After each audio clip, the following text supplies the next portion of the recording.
Bwana Yesu apewe sifa. Bwana Yesu alituambia maneno yake ambayo anatuambia sisi ni amini na ni kweli, maana ni uhakika. Ahadi ambazo Bwana Yesu anatuahidia hakika atazitimiza. Akatuambia maneno atuambiayo Bwana Yesu ni kweli na ni uzima. Uzima maana yake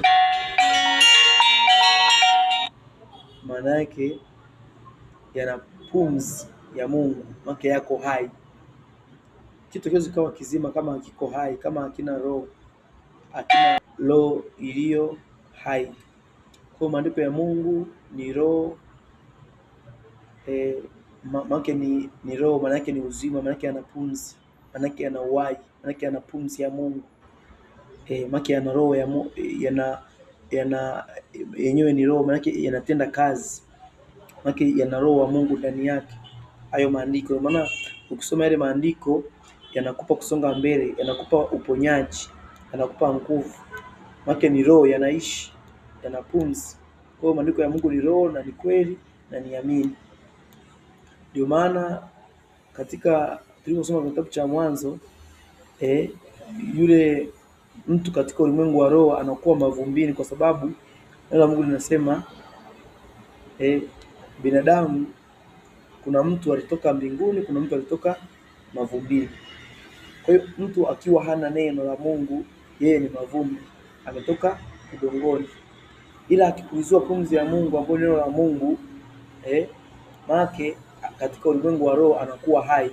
Lakini akiwa hana neno la Mungu ambalo ni la kweli, katika ulimwengu wa roho anakuwa mfu. Ndio maana Yesu alisema waacheni wafu wakazike wafu wao. Alikuwa anamwambia nataka kuachana na Yesu, kuna mtu amekufa. Aliongelea kwa mtu amekufa kimwili na yeye amekufa kiroho. Akasema acha wafu. Kwa hiyo Bwana Yesu anatuambia, ukisoma ile Mathayo sura ya 5 kuanzia mstari wa kwanza na kuendelea hapo, Yesu anaposema twende tukaimiliki nchi. Nchi maana yake ni mavumbi, sema wewe na nini? Ina vumbi, watu wanajenga, watu wanakaa. Katika ulimwengu wa roho, mtu ambaye ni mavumbi, mtu ambaye ametokana na mavumbi, maana yake hana uzima. Ndio yule mtu aliyetoka kwenye udongo. Kwa hiyo hawa ni watu ambao hawana neno la nani? La Mungu. Ndio maana inabidi uwape neno la Mungu, maana yake unawapulizia pumzi ya nini? Pumzi ya nini? Ya uhai. Kwa hiyo maana ni kwamba unaenda kuhubiria watu. Kumiliki nchi sio kwenda kumiliki majengo na ardhi peke yake kimwili, hapana. Kiroho ni kwenda kuwahubiria watu neno la nini? La Mungu. Kwa hiyo kumiliki nchi